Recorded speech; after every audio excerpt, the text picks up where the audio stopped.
I'm so happy that we have Larry Ward with us today. He is a senior Dharma teacher in our tradition, and he is a very, any of you who've heard Larry speak, he's like Southern preacher meets Dharma teacher, very exuberant, dynamic force with a lot of wisdom. And his topic today, I'm sure, will be of great interest to many in our community.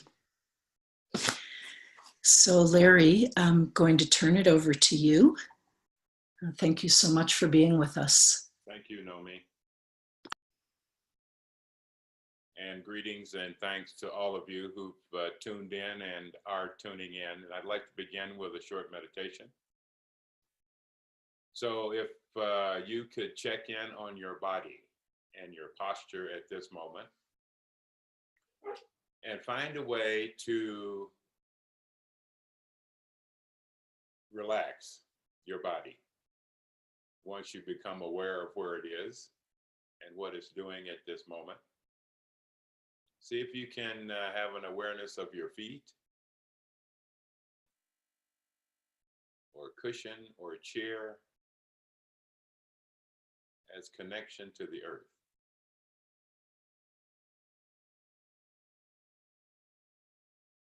And then bring your kind attention to the sensation of your respiration.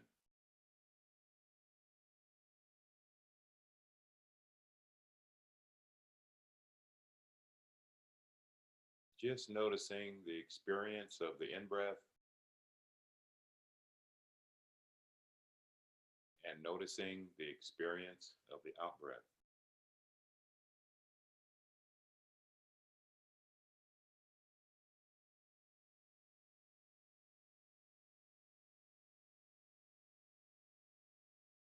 If you're having any difficulty doing that, find an easier place in your body to be connected to the sensation of the rising and falling of breath. Sometimes it's most easy to do at the abdomen as it rises and falls.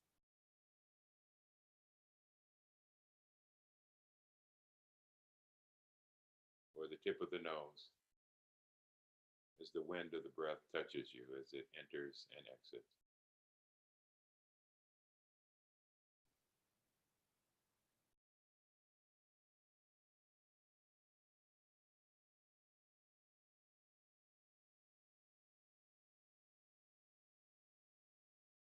And now just being with the arising of the in-breath.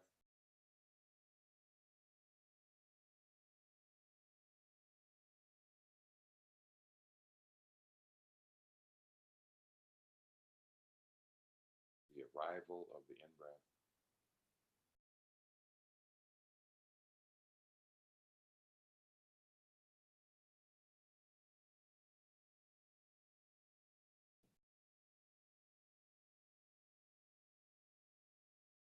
And the departure of the in-breath.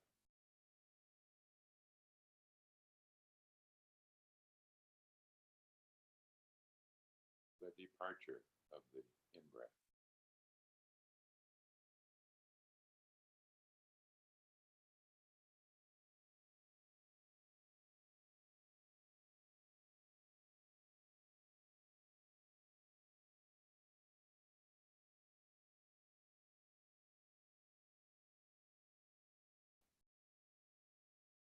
See if you can listen to the sensation of your own breathing. And listening isn't just with ears, it can be what you feel, what your body experiences in the moment of the miracle of the in-breath and the miracle of the out-breath.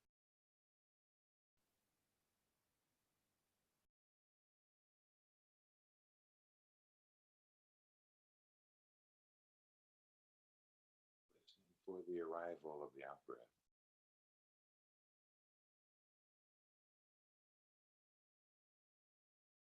Listening for the departure of the out-breath.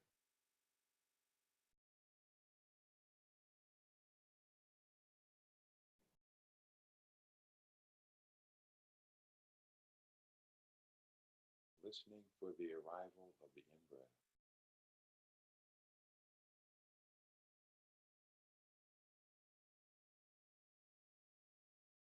Listening for the arrival, the departure of the in-breath.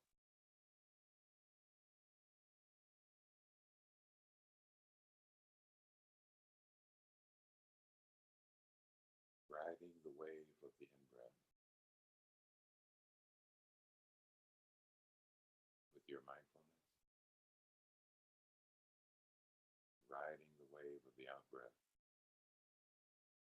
with your mindfulness.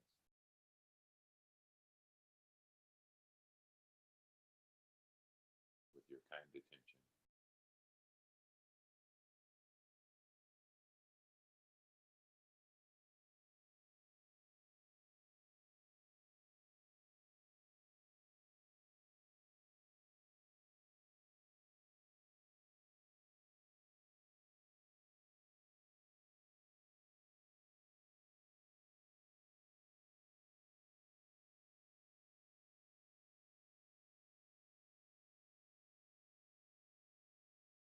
Noticing the stillness hidden in the in-breath. Listening for the stillness hidden in the out-breath.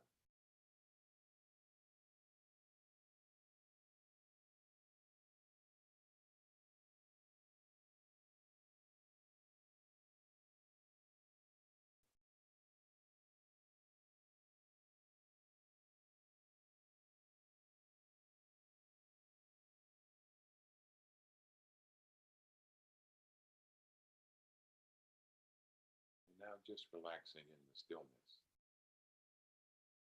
of the in-breath and out-breath.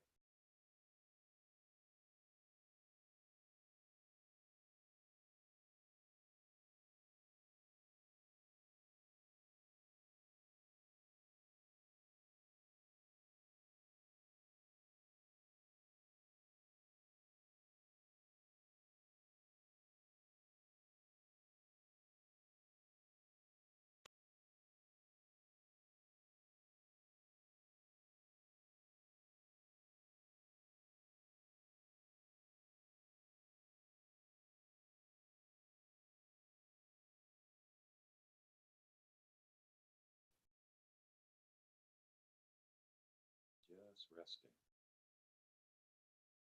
stillness.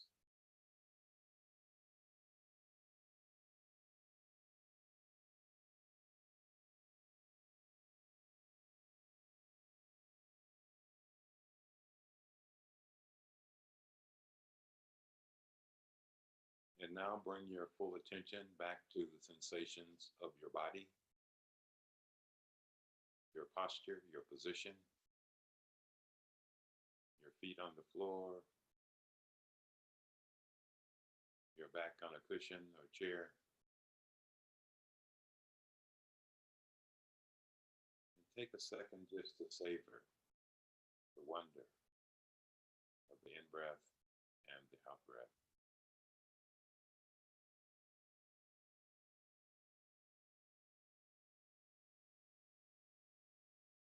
See if you can feel that wonder throughout your whole body. The breath moves.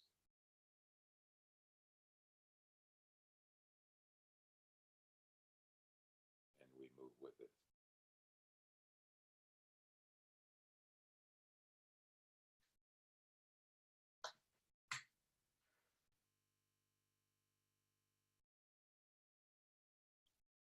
Okay, and if your eyes were closed, you can gently open them. If they're open, good for you. I want to share a poem that emerged while I was in Japan recently. It was my first visit to Japan in the spring. So we got to spend time with dear friends in both Kyoto and Tokyo in adoration of the cherry blossoms. The word sakura is cherry blossom. Like the sakura, our little life is big.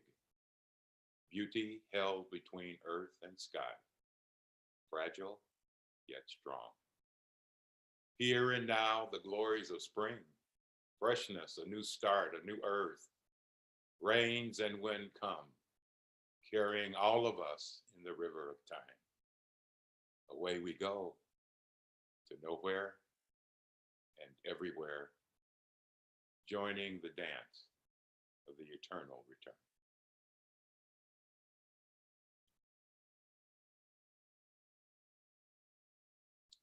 So as you are already aware, this is a short period of time to reflect a little bit on how I am practicing with our situation in the world today, on the planet today, my life today, and some reflections from this practice. We're all earthlings, delivered from the great room of all beings, our Mother Earth. And I practice to hold her in my heart and mind with great reverence. I woke up this morning thinking about my mother, Viola Paris, and a story I heard from her and others about how when I was quite young and we were busy cleaning the house and cleaning the old-fashioned blinds, one of the blinds fell on my mother's wrist and cut her wrist open, and blood was everywhere. And somehow I was able to wrap her and call emergency. Anyway, everything worked out fine. But I'm remembering how easy it is to be overcome by our situation. So I direct my attention to the small and the large of our life. I try to cultivate spaciousness and wisdom of unlimited compassion for the earth, my mother, myself. I greet her every morning and evening in full awareness of the magnificence of a precious life. I am aware of the many hearts and minds in the world cut off from the opportunity we now share at this very moment because of their conditions and circumstances. And so as I awoke this morning, I am grateful that I am not cut off, living in abject poverty or fear, or running and hiding and searching for my next breath, my next meal, or my next opportunity. I think we have a remarkable chance to consciously bend history. I learned a long time ago that you cannot change history. History is bigger than all of us, in that sense of the word. But we can bend it. We can influence its trajectory. And I know that for most of us, this is what our lives have been about, and will continue to be about. In the news, and as I looked at films and movies and titles for plays, there's a lot of apocalyptic thought going on. There's a lot of, this is the end of everything.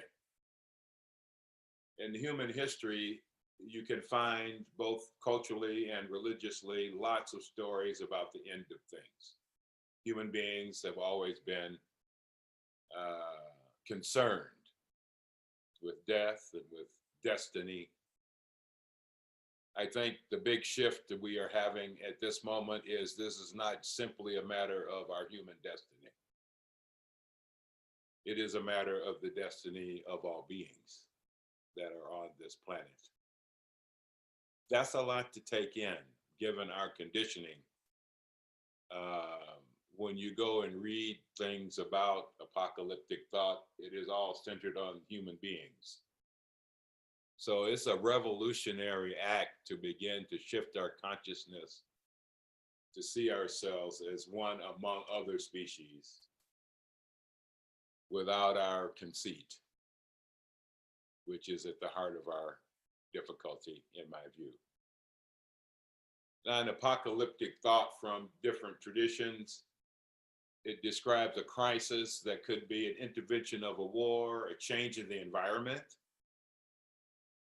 You know, there's a lot of research emerging now on how environmental changes have shaped human development, human evolution, human society, human migration. We keep forgetting we're in a long stream of history of beings. Or it may be the rise of a new level of consciousness that calls the old ways of being and thinking into question. I know you probably heard this Chinese phrase, may you live in interesting times. When I first came across this phrase, I had no idea how interesting our times would be, because we are never before so caught up in both an apocalypse that has literal extinction potential that we are conscious of for the first time. Some of us are conscious of for the first time. And at the same time, we are at the threshold of the metaphorical understanding of apocalypse, which is the end of ordinary reality as we've taken things for granted, and a reunion with the depths of the divine nature of being a human being and the divine nature of all species. So as Grace Lee Boggs would say, we have to continue day to day and moment to moment to deal with the stuff of our lives, the injustice, the pain, the poverty, the transformations we need to make concretely, economically, politically, and culturally in the short term. But we must also not forget the short term is not the long term. We must also think about the long term. We must think about, as our native traditions have taught me, 7 generations to come. And this is a big shift. Many of us come from a world that measures time in terms of profitability. And I've been studying different ways cultures have told time throughout history. And one of the ones I learned is you can tell time by the flowers that are blooming and the flowers that are dying. So I've been learning about how to tell time that is not chronological in the sense of a clock, but is organic time, time in being, time on the earth. We cannot control time, but we can influence the direction of history. And in one way, we need to be mindful of the fact we always influence the direction of history. That's a part of what our challenge is. We think we don't. Many of us think we don't influence the direction of history. We do. Our thoughts, our speech, and our actions all influence the trajectory of history. And in that view, every action is a social action. Every thought is a social thought. This idea of being an individual, which is a fine idea and a fine experience, is however limited in our ability to construct a society in which we can be both individual and collective with joy and with peace and with insight and with well-being. So we are in a period of bringing in a new way of living, a new way of thinking, and a new way of being. This is not so easy. In a sutra, Atana Da Sutta, the Buddha speaks about fear is born from arming oneself. Just see how many people fight. In the sutra on the Maitreya Buddha, it talks about the age of fighting. And in some ways, we are still in that age as a species. Our training, our conditioning, our economics, our politics, and even in some ways our culture are all oriented toward fighting. And we've been trained in some parts of the world that the greatest invention of human history is competition. When in fact, when we look at evolution of the species, we discover it's in fact cooperation. We would not be here without the cooperation, however poorly it was done, of our ancestors. The Buddha goes on to say, I tell you about this dreadful fear because it caused me to shake all over, seeing creatures flop around like fishes in shallow water, so hostile to one another. When I saw this, I became afraid. So even the enlightened mind is not disconnected from the suffering of history. The world's resources, the number of people who need them, is now exponentially different than it was in the time of the Buddha. While much of the teachings in the suttas and sutras and commentaries are about our personal and interpersonal relationships, we now live in a period of the world where so much is institutionalized. Our greed is institutionalized. We can be greedy without ever having to come in contact with the impact of our greed. Our hatred is institutionalized. It is mediaized. It is digitized. It is networked around the globe. Our ignorance in its profundity is also institutionalized. So we have a challenge, not just at the personal, interpersonal level. We have a challenge to reinvent our institutional life as well. When I see people locked in conflict, I am sad. The Buddha's insight here, though, is, in his words, as is said, but then I discern here a thorn, hard to see, but lodged deep in the heart. It is only when pierced by this thorn that one runs in all directions. And boy, do we live in a world in which we're running in all directions. My grandmother used to say, like a chicken with its head off, in this frenzy of trying to figure out what it means to be human. Who am I? What's our identity? Everywhere you look around the globe, the identity question is up, nationally, culturally, individually, in terms of sexual orientation and gender. Who am I? And what is my purpose? Why am I here? Our old stories about why we are here no longer suffice, because those old stories really support the age of fighting. Those old stories really support the primacy of profit with whatever the outcome it endures, it creates. And to whom and where do I belong? Where can I be where I feel safety and respect and appreciation?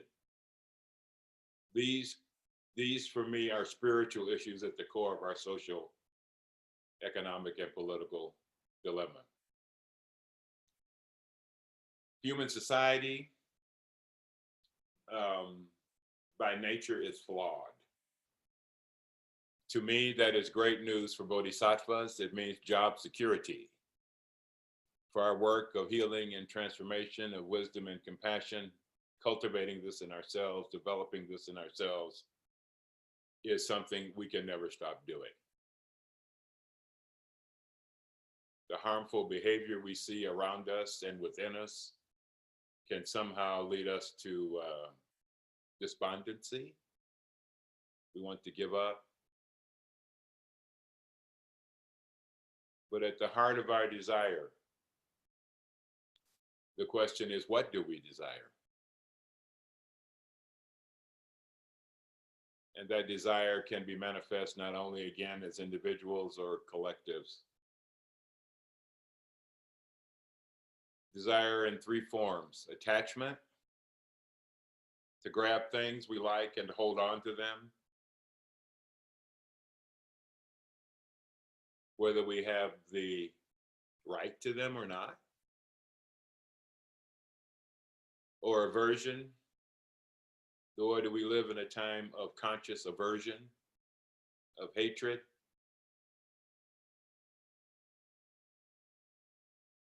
We run away from what we find unpleasant or misunderstood. Our aberrant behaviors of violence and cruelty and bigotry and other acts of hatefulness come from inside of us. But this coming from inside of us is not separated from what's outside of us, feeding that hate, feeding that ignorance, feeding that attachment and that confusion. But I want to talk about one other area of desire that's not highlighted very much. And this is the desire for being neutral. Now, this is tricky in my experience because neutrality can often mean being frozen, that we are stuck in a state of inability to act, or we are stuck in a state, we are frozen in time in our thoughts, in our speech, and our action. When I read the news or search the news or read magazines or study what's going on in the world, listen to other scholars and practitioners, I discern we have a lot of language to change. Because right now our modern language keeps us in a colonial construct of how we think about things and how we interpret things and how we understand things. And we have to break out of that construct in order to see things in a new way, or our imagination has become predictable. This to me is part of the great work as we move forward to understand the importance of spiritual practice in this removal of the thorn, this settling down, this breakthrough into a deeper understanding, this stopping of running in all directions, trying to fill the hole of identity, trying to fill the hole of purpose, trying to fill the hole of belonging outside of the center of the heart. And that thirst is never filled until one is touched or one touches the experience with that which is beyond and within birth and death. Thich Nhat Hanh gave a talk not long ago on answering questions from a group in London about the ecology and the future of the planet, and it's on the resource page here for Earth holders. It's quite wonderful. If you haven't listened to it, please do. But one of the things Thay says, Thay meaning teacher in Vietnamese, is we must accept the fact that the human species may not make it. And I was there when he gave this talk, and a person sitting next to me leaned over and said, that is really bad news. I hate to hear that. We have to accept this might not work out. My computer is sitting on a gift I received from friends, which are the complete collection of the papers of Martin Luther King. And one of the things in these papers Martin reminds us of is everything doesn't have to work out. It can go wrong. It can go really wrong. And in our modern, convenient, positive-oriented, exuberant, innovative world, it's easy to hide or bypass our pathos, our suffering, our sorrow, our grief. And this is where work has to be done. Because that grief, that sorrow also is grounds for attachment, and aversion and keeps us bonded to old ways of thinking, old ways of being. And so there's work on our nervous systems we must do to enhance ourselves. We have the opportunity to develop a nervous system capable of living and being together beyond the state of aggression or beyond the age of fighting. But that is not simply some cognitive thing, an idea, a wonderful thought. Unless our nervous systems get further developed as a species, we cannot hold what we need to create. Every successful society, culture, civilization, I know those are all social constructs and words, but every one of them that lasts has underneath that social expression a profound consciousness. Our dilemma in part is that our profound consciousness is no longer able to be centralized in any institutions, in any religious traditions. Now everything's up for grabs, everything is unknown for many people. So to enhance ourselves, to me, means we must deepen our understanding of mindfulness practice. We must deepen our understanding of indigenous practice, indigenous ways of being. Our ancestors were smart enough for all of us to be here now. So let's not discount our ancestors' wisdom in the midst of having to overcome tribalism. There's a new book out by Robert Wright on mindfulness and tribalism, which I think is an online course. And many people from around the world, from many cultures and contexts, are saying that the core issue in part is our tribal orientation around fighting, around greed, around hatred, and around ignorance.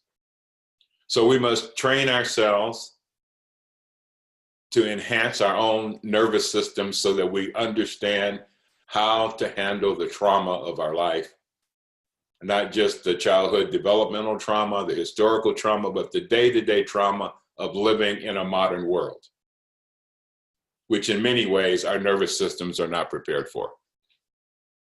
Second, we must educate ourselves to understand big history, big time frames, and literally train our minds to see the movement of people and species around the whole planet and under the water and in the air.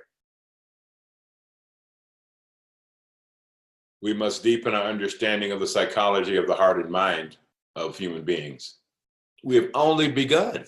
We've not reached the summit of our ability to have insight and wisdom.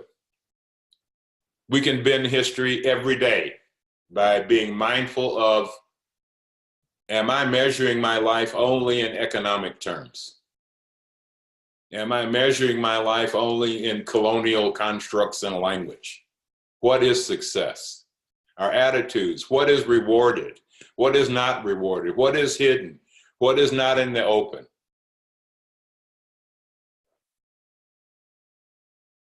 And we can do this. We are doing this. One of our greatest advantages of human beings is our collective awareness. The second is our ability to collectively learn. Third, collectively heal. And four, collectively share.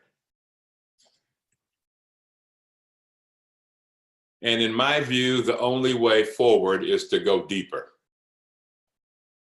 A sustainable new society requires a sustainable new consciousness. Now, the question for me is, how do we sustain that consciousness when most of our institutions are not designed to create or sustain that consciousness? This is part of our dilemma. This is part of why practicing together is so very important. We are those. We are the house of healing. We are the transformation. It's not outside of us anymore. We can't go somewhere and find it or think we found it.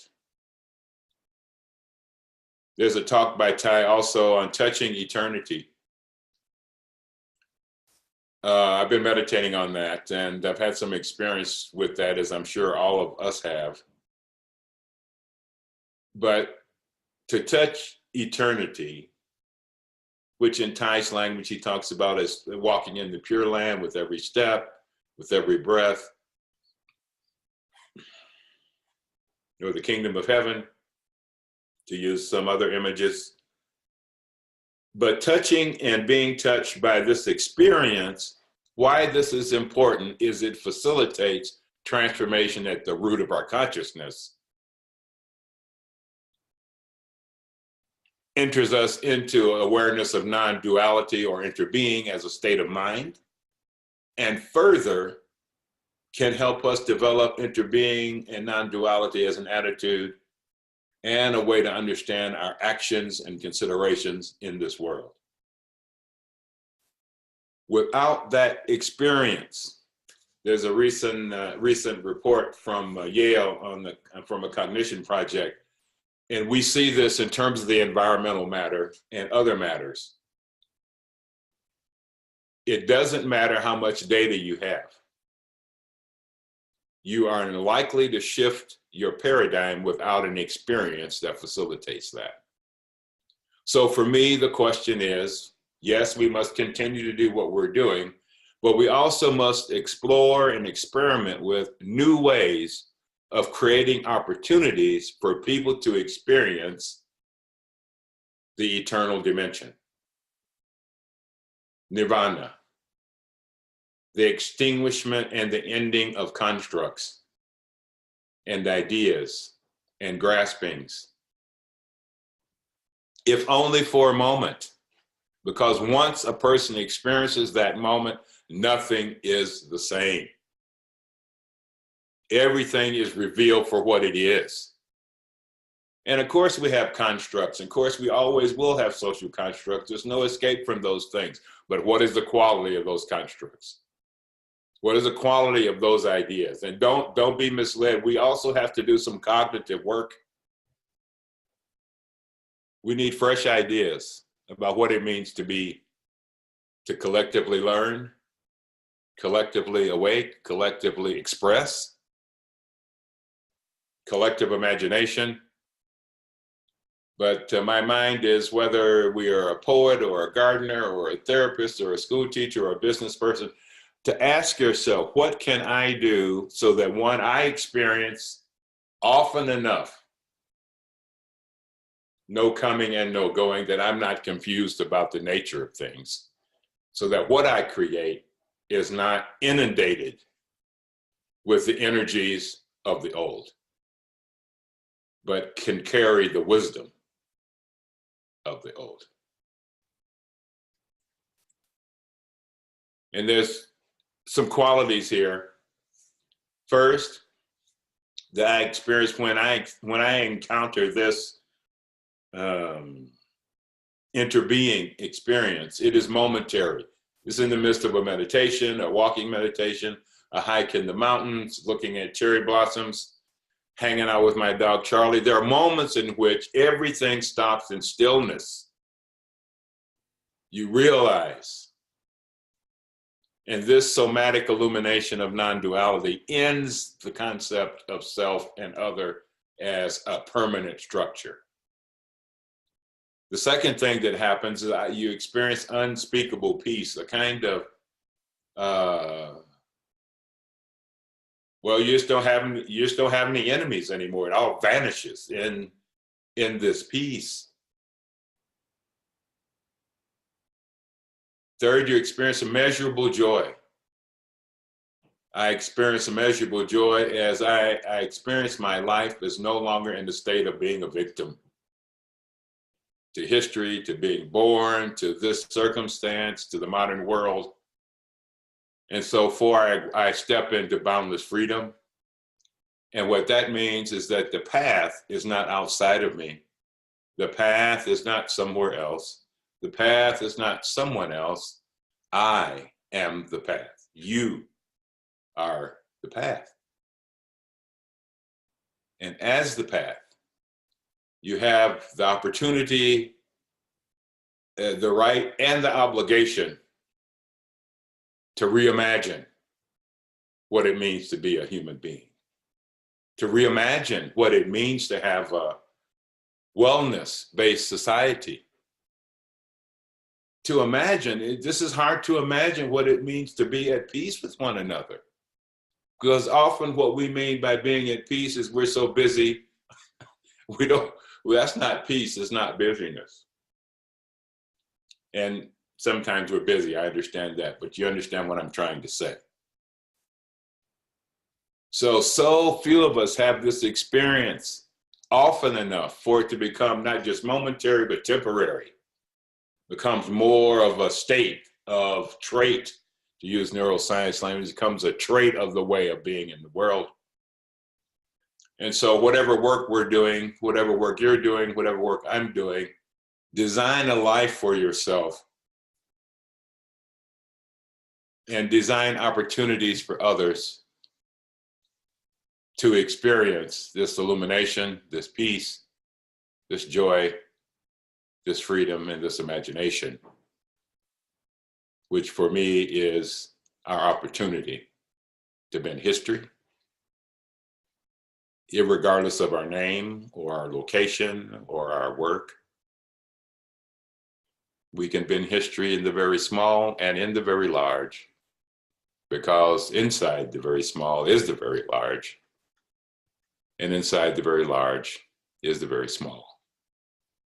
Take good care.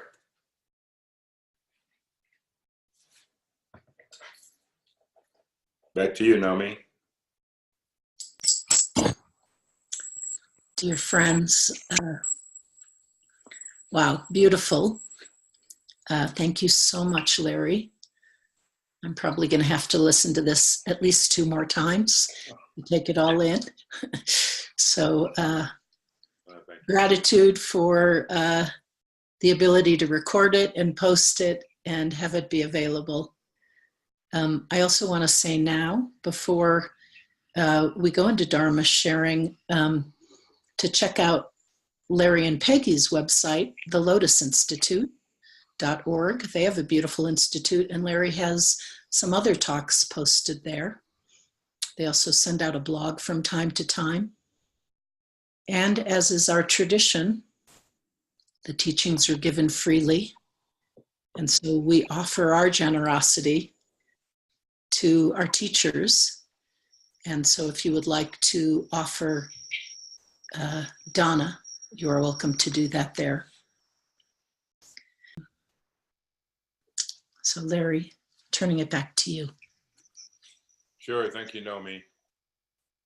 What I'm feeling and trying to say, and maybe with my whole life, is that if we have not yet recognized that our whole life is being called upon, we are not yet realizing what we are facing, both in the historical circumstances of our world, which are very real, and equally as important, our inner world, because when we confuse the two, our tendency is to go to war in order to be occupied with death. When the death we need to be occupied with is the death inside of us, the death of our greed, the death of our hatred, and the death of our ignorance, not the death of one another. So I say to you, may the merit of this practice benefit all beings and bring peace. Back to you, Naomi. Thank you so much for being here, for sharing this practice together.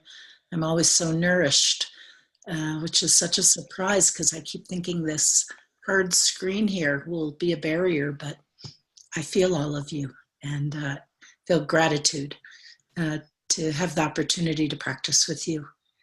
And so may the merit of our practice benefit all beings and spread peace everywhere. Thank you. Thank you, Naomi. Thank you, Larry, so much for being with us.